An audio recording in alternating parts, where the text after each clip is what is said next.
fans out there.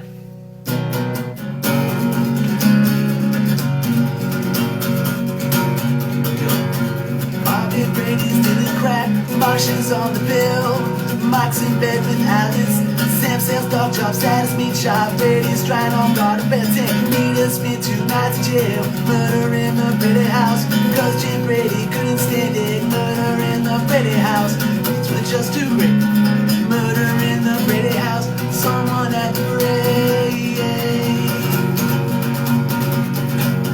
Cindy called James, think of a playing ball inside the house, Dad will tell about Alice, kiss the postman on the mouth, blood is on the TV screen and guts are on the stairs, murder in the Brady house and no one even cares, murder in the Brady house, things were just too great, murder in the Brady house, someone at the parade. Sounds great, Greg.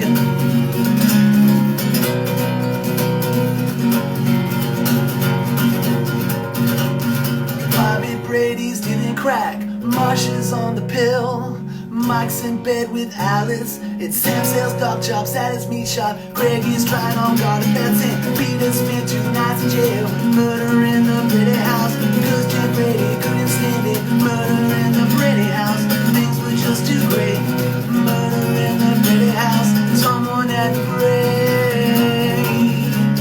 someone at the parade, someone at the parade, murder, murder, murder, murder, murder, murder house.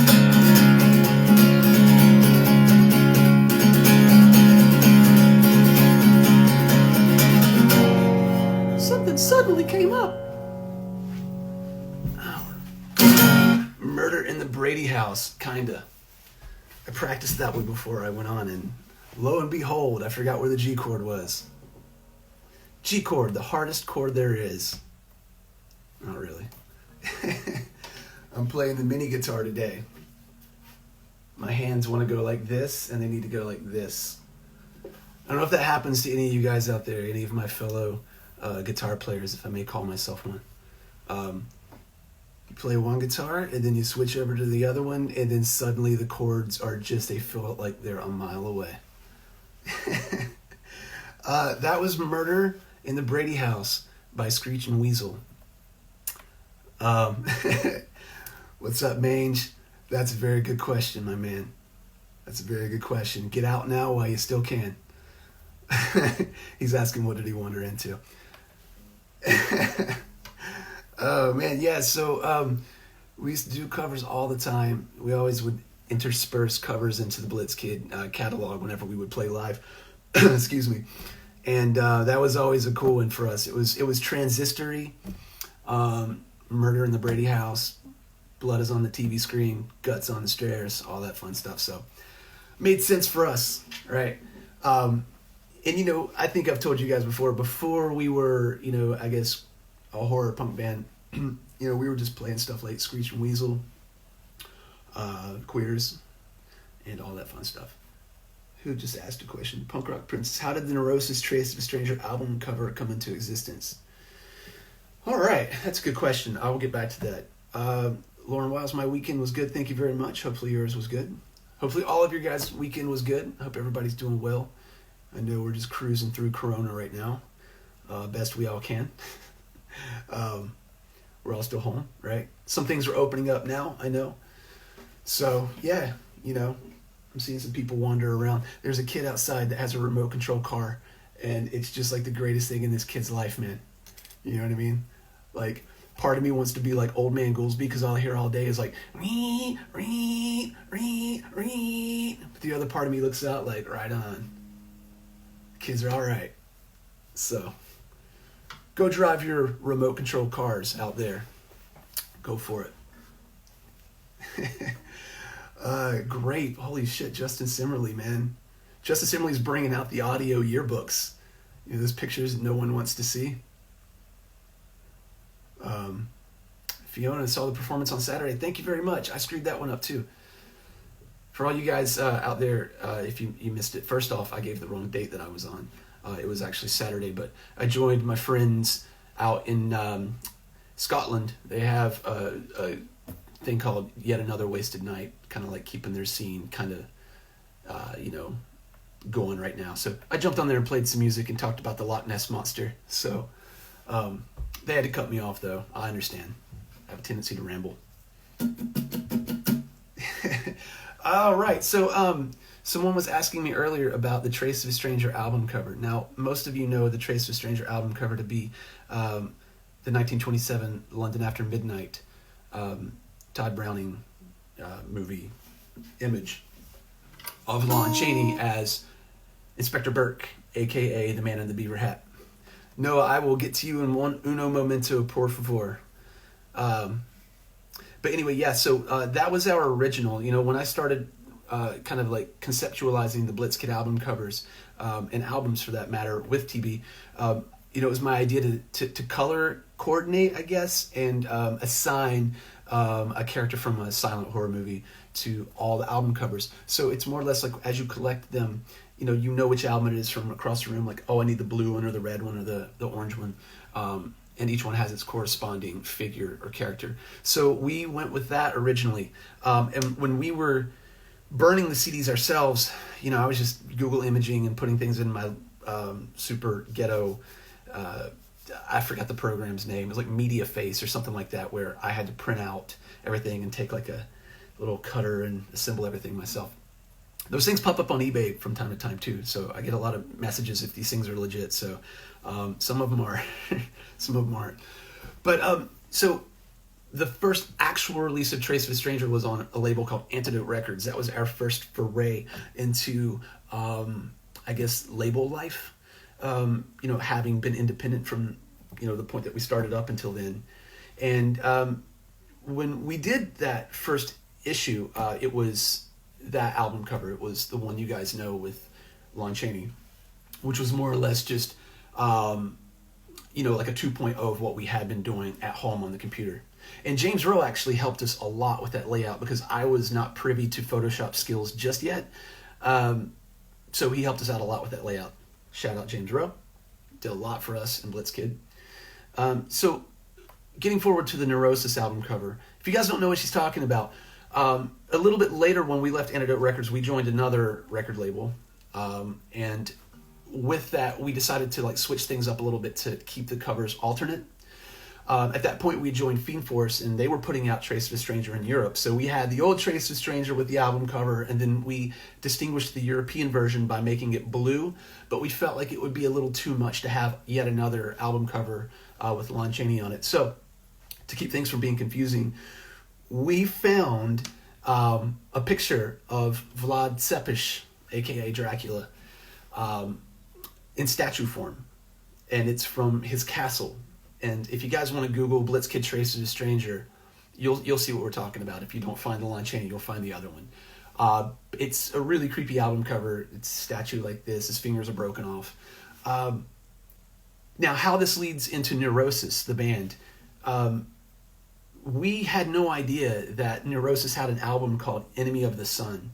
And they used the exact same image on their album cover. So the way we found out about it was, after the album came out, TB got a message on, I think, like MySpace or something like that from Neurosis.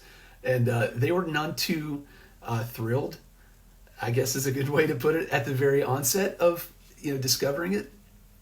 And, we just explained to them, we're like, look, we're idiots, and we didn't realize that you guys had this album cover. Like, we knew who Neurosis was, but we were guilty of just being kids with mixtapes.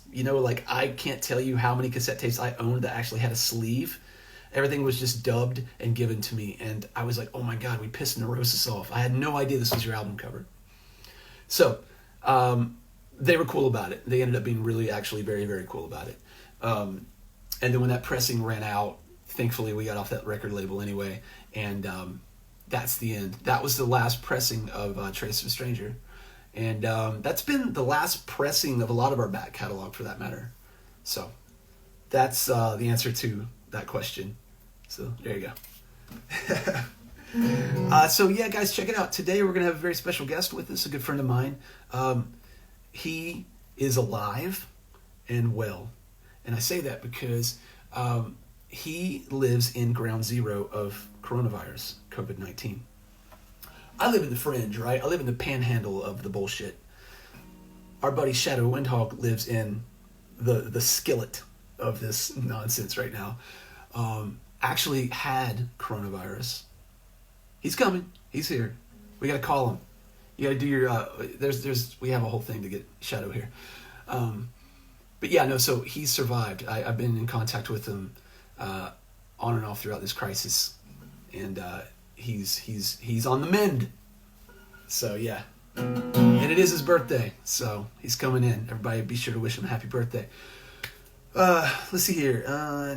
Yeah, okay. We're gonna go ahead and bring Noah on here, you guys. Okay, so what we do, we have a thing with Noah where we got to call him like the Beast Man, like the Beastmaster from the movie. If you guys have ever seen Beastmaster, please tell me you have.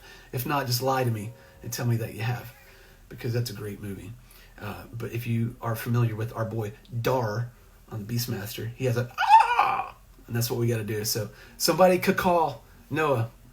Somebody type in a cacaw for me. That's the signal.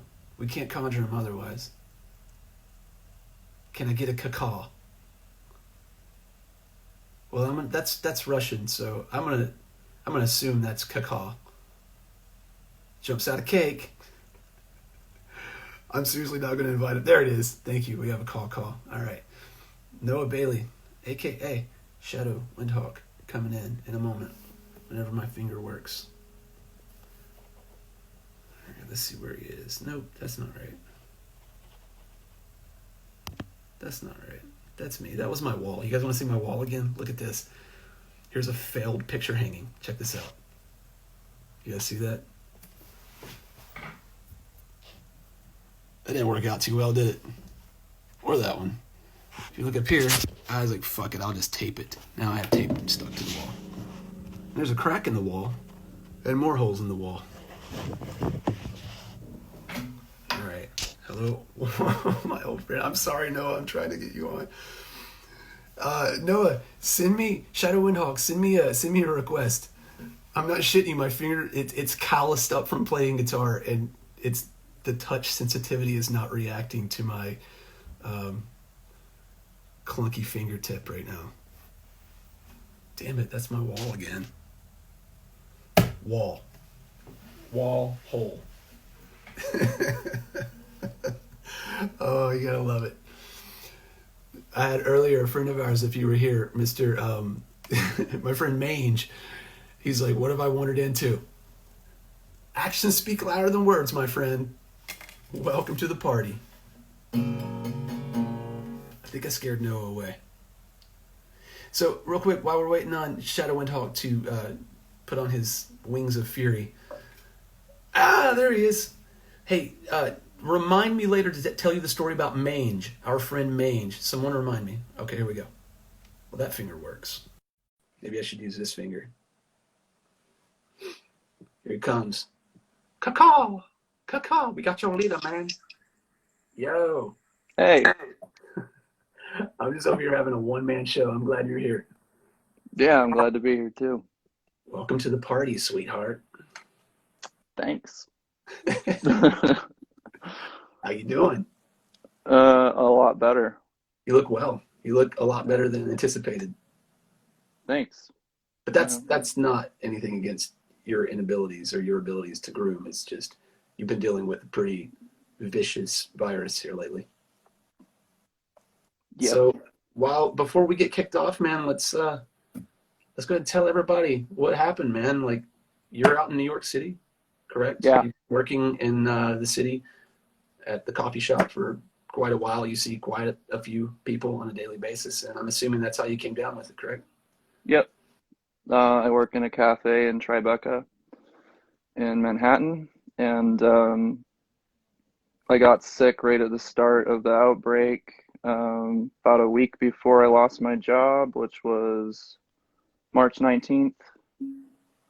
And, they're finally starting to talk about reopening, and as a lot of people are talking about that now, but it's basically just been 8 weeks of weirdness, like same as everybody else.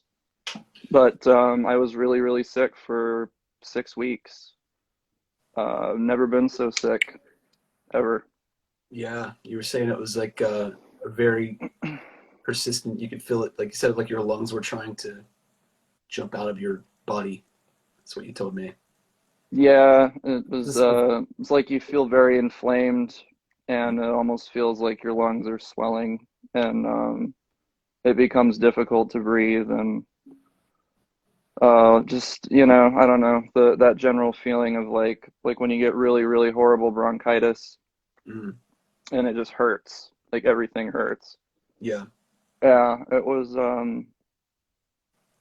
rough and unexpected. I mean, like a lot of people, I guess I downplayed the risk in the beginning. Like I thought, okay, it's here, but I'll probably be okay. And before I knew it, I was really sick, and yeah, it took me out for weeks and weeks. And every day I'd wake up like, okay, I hope this is the day that I feel better. But it just took a lot of time. But it was that way for a lot of people. I don't think anyone really had a true perspective of the magnitude of this when it was all kind of coming through the pipe. Just because when things like this happen, not that thing that this has happened before, but when global crises happen, it's an influx of information, and we've talked about that before, where you don't really know. And I know by nature most people should be skeptical. That doesn't mean to be you need to be like conspiratorial necessarily, but you should always question, like the information you're being given, and do your own research and due diligence. But it's hard, man. Like I was the same way. I was in the studio, and everyone's like, "This shit's getting real," and I knew that. And I think it's like, is it wherever Fort Lee is? Uh, Bergen. I don't know if that's Bergen County. If anybody knows yeah, there, sorry about that. I don't know my New Jersey geography as well as I should, but I remember that when that got under National Guard, whenever that was occupied by the National Guard, that's when I stepped back and was like, this might be something. Like there's that yeah, they're mobilizing military aspects of the government in order to maintain things. And so all the visions of 28 days later and outbreak and I mean every zombie movie you've ever seen in your entire life just all come into focus, and you start to go, yeah, fun. yeah. It conjures up for me anyway. Images of George Romero's movies and you know like the probably the ultimate end of the world movie for me is Dawn of the Dead, the original. Totally. And ironically, I rewatched it like 2 weeks before this happened. And then when I was sick, I was like, oh man, now like the whole world is different. And we all thought that it would be a violent sort of thing, like an outbreak would be like a violent situation and unpredictable, and Yeah. there'd be chaos in the streets. And instead, it was everything got quiet, everyone stayed inside, and it's just so weird, and it happens so quickly. It's very difficult to grasp the size of it. Yeah. Um, and funny enough too, like I've become friends with George Romero's daughter Tina, and she made a post when the outbreak started. She lives in Brooklyn, and she made a post saying like, "I can't believe you're not here to see this, Dad," because he talked about it. It was all he talked about, like when she was growing up, was how he was always thinking about what would happen when a pandemic hit, and he felt that it was an inevitability that that would happen. But he passed obviously before he was able to see it kind of unfold, and yeah, But his intuition into the whole subject has definitely left a legacy, oh yeah, beyond, because we're comparing him now. He's not here, so he's not here to see it, but he's largely a part of why we have a wider perspective on things like this. I mean, and I know but and a lot of people out there know as well. All of those movies, going back to Night of the Living Dead, there were social parallels. There was always a social consciousness to it. There was always some type of connection to things such as like government and not necessarily that extreme, but pandemics, um, group mentality, Hmm. breakdown of systems, things like that. I mean, that's more or less what it is. You know what I'm saying? So, um, Yeah. it's interesting because they're teaching like zombie movies in schools, in colleges, in accredited universities now in certain places, just because of those parallels, because they draw so many comparisons to like socioeconomics and things like that. Hmm. So, Yeah. um, what's the climate like there now? I know everything's still shut down. Like we're literally, I could go outside and shine the hawk signal to you, and you could probably see me. But like for everyone out there, there's no, we couldn't be any further apart right now, geographically. Yeah. Yeah. Are you guys opening up? Is that what's happening? They started opening upstate. It looks like the city probably won't start reopening until next month. But it does appear as though the gears have begun turning finally. There was kind of no news about that for a long time, and recently the governor outlined his plan for reopening, and there's a number of goals that you have to meet in terms of showing that the infection is on the decline, including like the number of ICU beds available and things of that nature. And it does appear as though we're on a downward trend. Yeah. The thing that's becoming concerning is that people are, everybody, myself included, have grown tired of staying inside. And now that the weather is improving so much and it's becoming summer, um, I think people are becoming a little bit more cavalier. I've noticed it in my neighborhood, going outside without the mask and kind of just starting to ignore distancing a little bit and getting back into the parks, crowding in the parks. They won't open the beaches yet because they're afraid that that will happen there as well. Right. And but this is like the You know, challenge when you have a city this large, this millions and millions of people. Like you can't. How do you control people? You can't. So and no disrespect to New York City, but you have way more to worry about than coronavirus on the beaches. that's true. I hope you Very are, true. are, are, are suited up in a nice medieval encasement of armor Oh, before I you. won't. I am not gonna go in the water in a New York City public beach. I remember when you first moved there, I saw a picture of you in the water, and I was like, "No, what are you doing?" I went to the Rockaways once, and never again. I stepped on a tampon applicator, There you go. and that was it. The end. You're lucky that, yeah, yeah, exactly. Whatever you step on in the beach, they're going to cut you or stick to you. Luckily, you encountered the stick to you material. While it's not ideal, it's better than getting stabbed. Oh yeah, yeah. So I know down in like Florida, man, no disrespect to Florida. It's not a commentary on Florida. I'm just saying the report is from Florida where um, they're like people started going back to the beach and they're like 1,300 pounds of trash recovered from Florida beaches this weekend. Like I know it's bad. maybe Yeah. the earth is trying to tell us something. It's like you assholes keep throwing your tampons in the ocean. This shit's gonna happen. Lots of plastic. Yeah. Lots and lots of plastic in the ocean. For all you guys out there, there's an awesome account that you guys should be following if you're interested just in humor and life imitating art and vice versa. And you know what I'm talking about. There's two of them actually, and they're New York centric. One is called What is New York? And the other one is called Subway Creatures. And like I know you and I we have a laugh about this because I mean that's your commute. This is like, and I'm not saying like these are your neighbors, like these aren't people that are people. I'm They not. are. They actually are my neighbors. Like, what is New York posted a video of a shopping cart full of meat. That's 2 blocks from my apartment in front of a little grocery store on the corner. My So, my my my favorite one is like all of the makeshift coronavirus battling apparatus that people develop. yeah. The one I saw recently was someone took a water cooler from an office and they cut the bottom out and they duct taped it to their head, just completely around. And their faces all kind of smashed inside it, just sitting there on the phone. So People are that's, getting creative, man.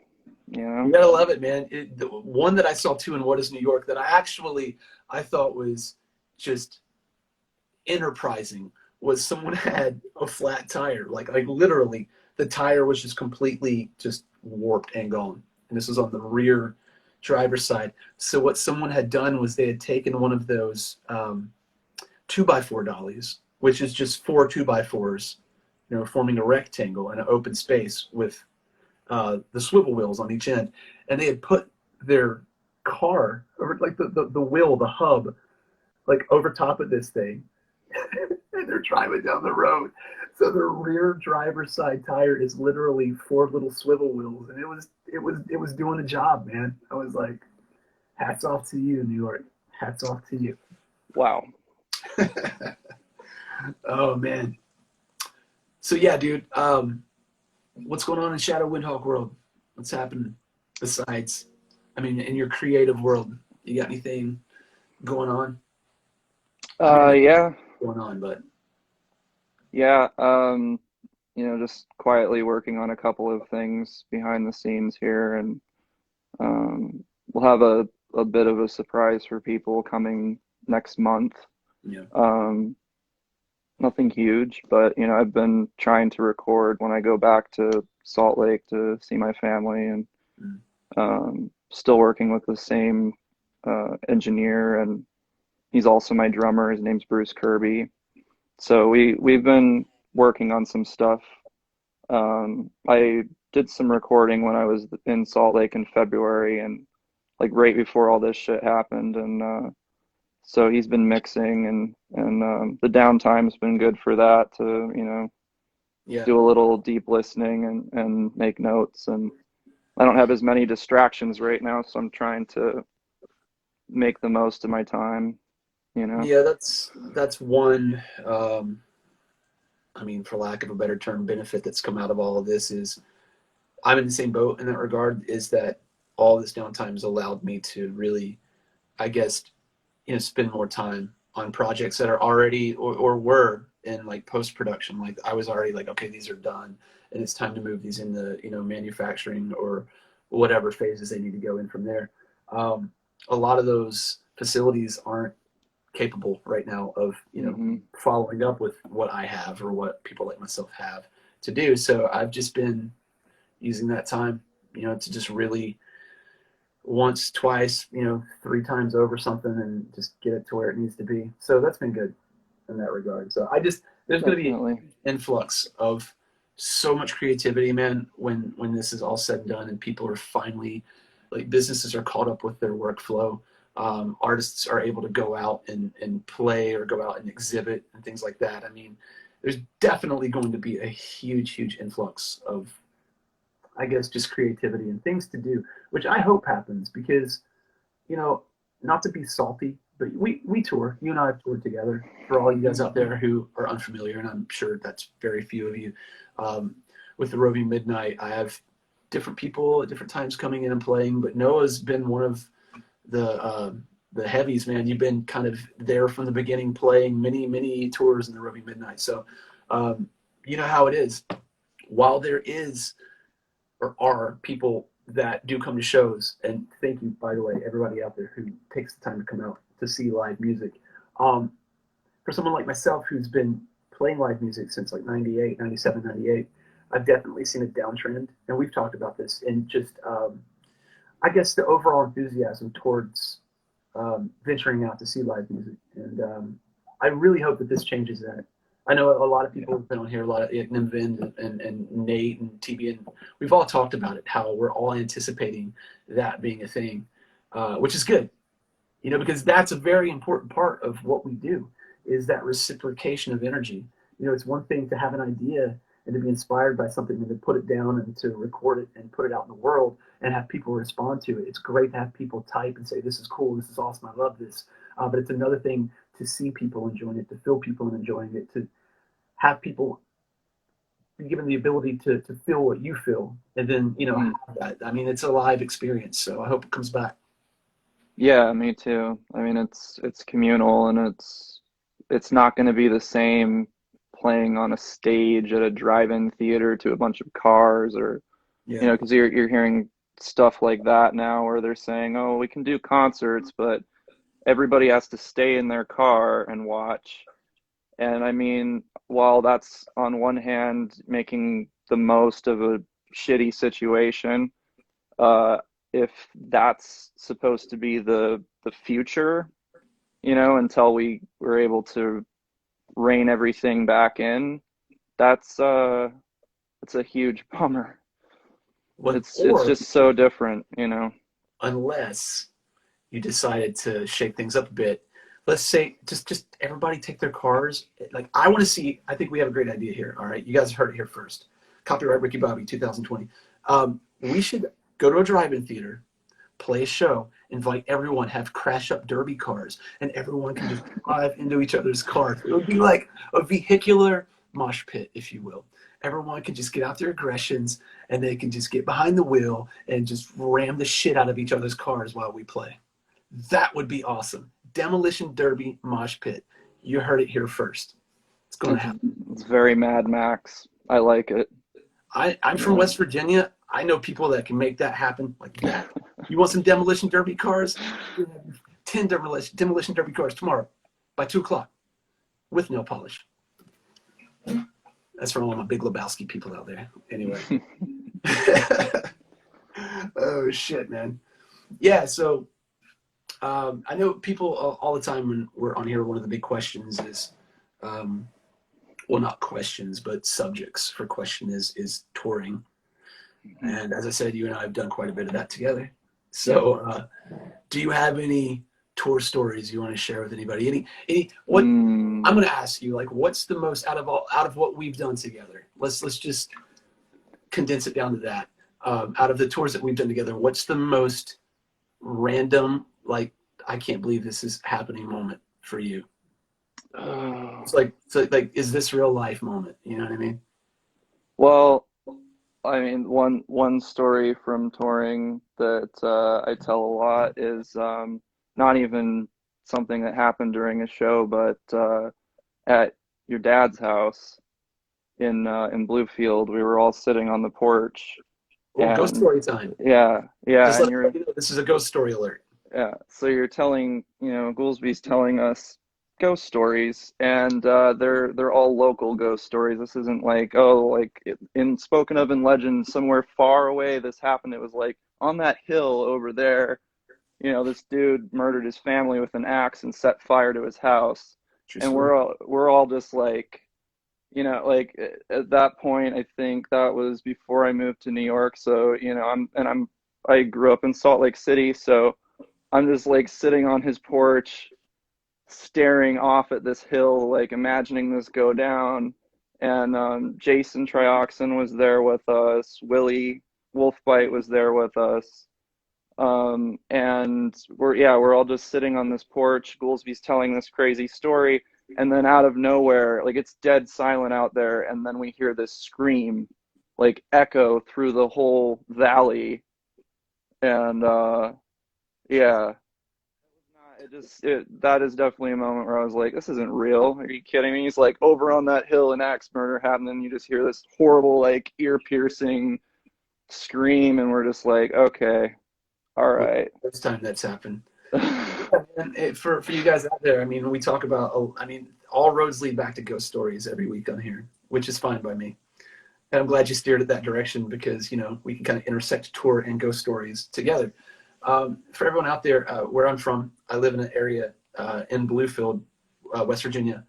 Well, actually, my dad's house is on the Virginia side, but it's called Hales Bottom. But it's Hales, but Hell's Bottom. So an appropriate place for this to happen. And what had happened was, I guess back at 1910, 1911, I believe it was, in the valley where I'm at, in the bottom, as it's called. There's a really nice hillside near me. It's very rolling and beautiful. It's pasturized. There's a lot of people, like cows and goats and things up there grazing. It's really pretty. Now, what had happened was the head guy of this house, the patriarch of this household, I don't know the reasons, but he wigged out and killed his entire family except for one person. And he actually survived. He was the youngest kid. And I had no idea, but growing up as a kid, this kid who survived was now an old man elder in a church that I attended when I was a kid. And for all you guys out there who are like, oh, you went to church, listen, I was born in the South. I was in that area. Like, you went to church, you were raised. I mean, it's not like I'm like, praise the Lord, but you know what I'm saying? It was just culture. You know what I'm saying? Like, that's where you went. That was socializing. And I was a kid. Okay. I was like 4 years old. So what choice do I have? But this guy had been there the whole time, and I had no idea. He was just an older gentleman, really, really nice dude. Always gave me like peppermints and like Brock's candy and shit like that. And I had no idea he was a survivor of this axe murder, this brutal axe murder. But bringing it back up to what Noah's talking about, I was telling the story because we had just finished playing a show, and it was probably about like 1:32 in the morning. It was late. It was very late, yeah. But it was one of those. It was one of those nights where it wasn't. The moon wasn't quite full. I don't know. We were like we were waxing full. It was really close, but it was really pretty that night. And I remember the moon was right over the hillsides because there's like 3 kind of sloping hills in this area, and the moon was out. And I think we were all just kind of observing that. And that's always like, yeah, it's pretty, but check it out. Yeah, exactly. Yeah. And like that happened, and I've heard of that. That's not uncommon for that to go down up there, but. If you remember, it wasn't like a scream in the sense of like it's coming from a direction. It was just more disembodied, but you could tell far away, man. It was like it was like so far away, but right there. Yeah. Like, so, right on that hill over there, and then from the direction he points in, like, what the fuck was that? I remember Willie was just like, and my favorite part, man, Jason. God rest his soul, man. I love Jason, but I could scare the shit out of Jason like very easily. He was a tough guy, man. He really was. The dude you know, was salty, right? But you could get a good ghost story under Jason's skin, and you could just watch him just kind of like it brew. It kind of, and that's what was happening that night. Was, remember, he was just kind of like, yeah, whatever, you guys. And he was at the end of the road smoking a cigarette. And then when this happened. This is what we see. You just see Jessica. Like this. He goes, he just flicks his cigarette and he starts to run, but he realizes that he's running. And I guess maybe he's like, oh, I'm running. It looks like I'm scared. So he just kind of did the whole power walk back up to the porch. Yeah. And then he went inside and shut the screen door and watched us from the screen door. And we were like, you're not going to be out here? He's like, nope, I'm done. Done. I remember back in the day, early Blitzkid days, when Jason would come down to visit us. You know, he would just come down to hang out, man. This was pre the stint that he played in Blitzkid. He would just come down to visit. He'd stay with us for like a week or so, and we would just hang out. And during that time, our drummer lived across the mountain. Here I am again. Across the mountain, down the way, yonder, in another town about like 45 minutes away. And you know, it was really pretty to get there, man. It was almost like when you think of that song "Night" on Bald Mountain, that crazy music, and like just you think of like a picturesque silhouette of a hill with craggy trees and lightning. Like, it was just this really rural but beautiful place at night or during a storm. And those things happened frequently while I was driving, because we would go over to see our drummer and we would rehearse at this place. So when we would come back, it would inevitably be like 1 a.m, night, whatever, and most of the time raining. At the time I had a hearse. This was our first hearse. Blitzkid had 2 hearses in our tenure of you know, vehicle ownership. And this first one we called Bromley, after Brom Bones. Shout out Washington Irving. And Jason was with us. We were going over to rehearse one day, and TB had gotten a ride, I think, with someone else. He was already over there, over the mountain. And Jason and I were riding.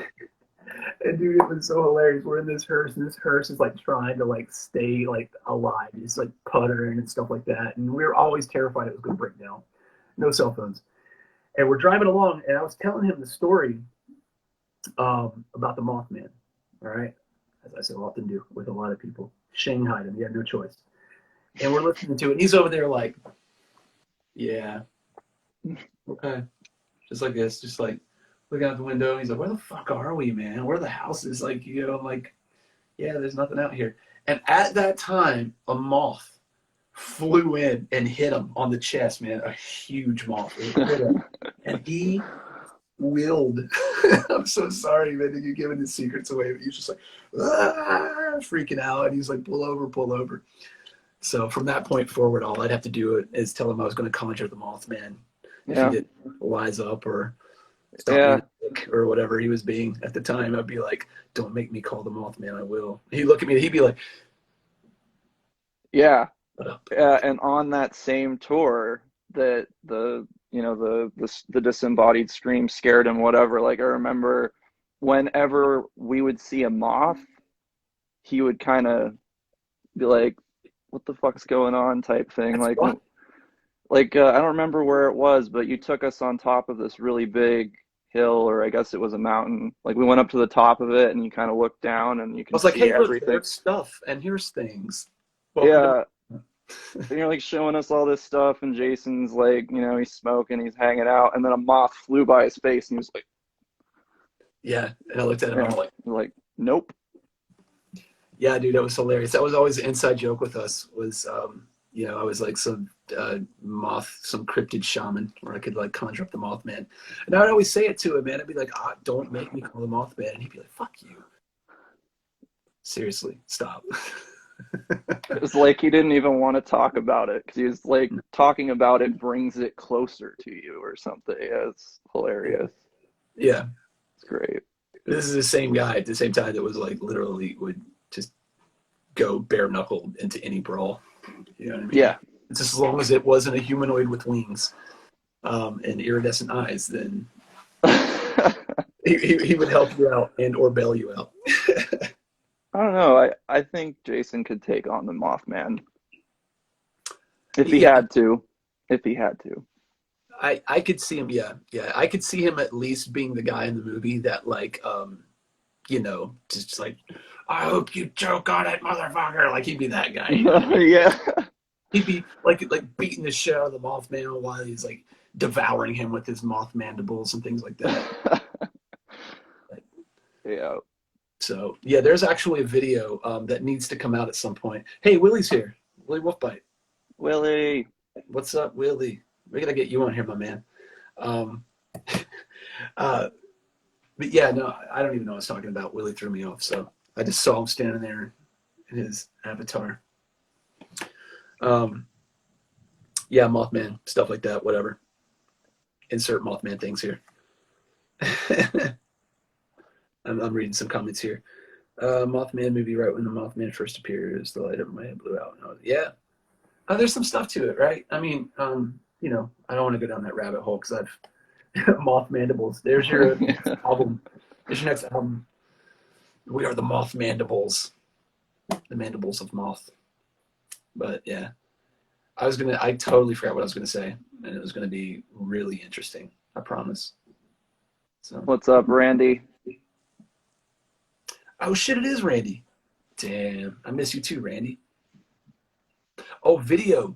Thank you very much, J_Strange with 2 N's. There's a home video, a Mr. Monster home video. And Blitzkid had like the the honor or the distinction of being like in many of the more illustrious scenes taking place. One of the first tours that we ever did in Blitzkid was with Mr. Monster. One of the first extensive tours where we were like, oh my God, we just crossed 3 state lines, And it was called, what do we call it? It's called the Ghost of the East Coast Tour or something like that, I believe it was. But we did primarily Florida, New Orleans, and Texas, some dates in Texas. But there's a lot of filming of that. And there's a lot of like early Blitzkid, early Mr. Monster interactions. And I don't know, somebody had posted a snippet. I think there's some snippets of it floating around, but it just really made me miss Jason, because there's one scene where we're standing at the Louisiana state line like welcome center, and I'm holding the camera, right? I'm filming this, and I'm like showing Jason this Marie Laveau voodoo thing that we really want to go to, but we have no time or money. And I'm like, he's like, yeah, it's so cool. I'm like, yeah, I know. And I go, so where are we right now? And he goes, Louisiana. Look at the sign, dumbass. It's just like a Jason thing to do, man. I know there's probably like 95% of the people out there, but like he was always a perfect like congruency of like face and words and tone. Like he could just make you fucking laugh, man. Like he would just be a total asshole sometimes, but just make you laugh the entire time. So anyway, but yeah, man, happy belated birthday to you, man. Everyone's wishing you happy birthday. So I Thank know. you. I appreciate it a lot. Thanks. Absolutely, dude. What'd you do for your birthday? Um, my girlfriend and I actually went up to Lyndhurst. Oh, nice. Dark Shadows.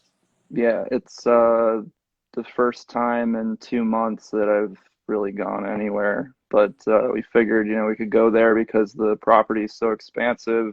Yeah. It's easy to distance from people, and she has a vehicle. So, Makes but that helps. yeah, it was nice. I've never been there before. You took me to the Collinwood in Newport Right. from the television series, but I'd not seen Collinwood from House of Dark Shadows before, so that was pretty cool. What up, Loki? Loki just jumped in here. Hey, by the way, sorry guys if I'm missing some of your questions or comments. No, I'm not ghosting you. We're just reminiscing. So yeah, man. So Lyndhurst, for all the Dark Shadows fans, I don't need to tell them, but for anyone else who's not familiar, Lyndhurst was used for the movies. Was it both movies or just House of Dark Shadows that they It filmed there? was both Night and House were made there. It's a lot smaller than you'd think, isn't it? When you see it, it's Yeah. not as big, but it's designed to look like to scale. You know what I mean? To like Hmm. this what's surrounding it. But when you stand next to it, to scale from a human being is like completely different. So it's a cool place though, man. They actually do a lot of really cool tours in there. We should go at some point. They do tours of the house. Hmm. Hey, did we go do that at one point? We did actually. We went to Lyndhurst. There was a Dark Shadows festival back in 2013. I forgot all about Oh, yeah. that. Yeah, We you went. you told me about that one. That's cool. Yeah. Yeah. So it was Burt, not Burt Devlin. Mitchell Ryan wasn't there, but the guy that played the werewolf, Quentin, he was there. Catherine Lee Scott was there. Hmm. A couple other people, but yeah, I mean, there's a lot of cool. It's interesting. There's a couple of like suits of armor and random accoutrements of the Victorian period in there. Just neat to see. Yeah, I'm definitely gonna go back. It was all obviously everything was closed when we went. The grounds are open, but that's it.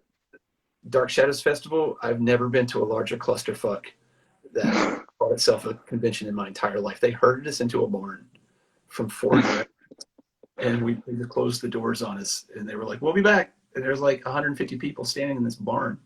We're like, "What are we doing in this fucking barn, man?" And they had no idea what was happening. They were like, you could see them outside, like, what do we do with all these people? I didn't know anybody liked Dark Shadows. And like the median age was, like well above what we were. So it was Yeah. angry people like, it's hot in here. We went out. Yep. Did you guys, you went over to Sleepy Hollow too, right? The cemetery? Yeah, we stopped by the cemetery and went for a That's walk. it's Yeah. a beautiful place. Yeah, it's amazing. I just don't get sick of it. Every time I go, it's always pretty like breathtaking, honestly, you know? Yeah.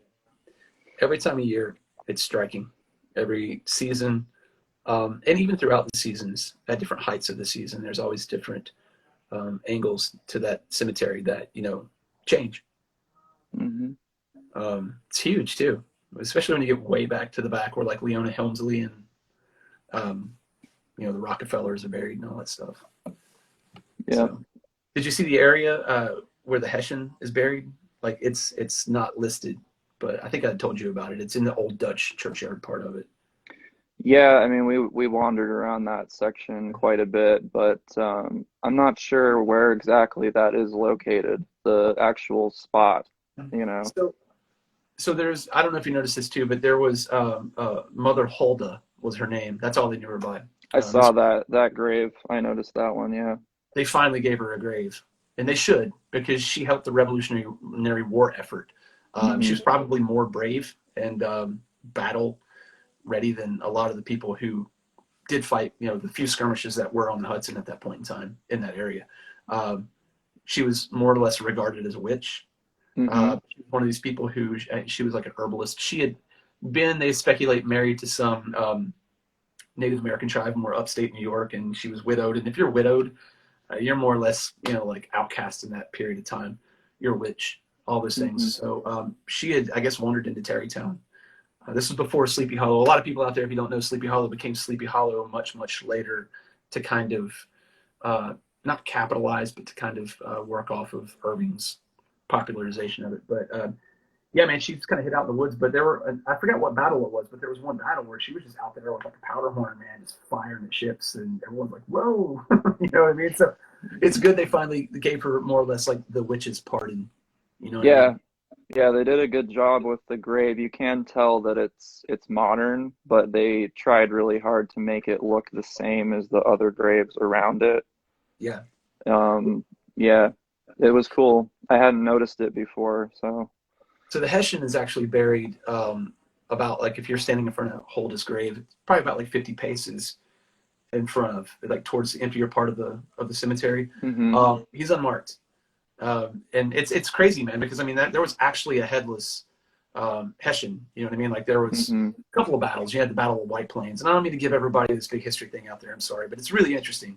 It really lends a lot of credence to the ghost stories. I mean, Irving didn't just wake up one day and say, "Oh, I'm going to write the Legend of Sleepy Hollow." It's like a combination of a lot of myths, a lot of like German myths, like the Wild Hunt, which is like for a lot of people out there.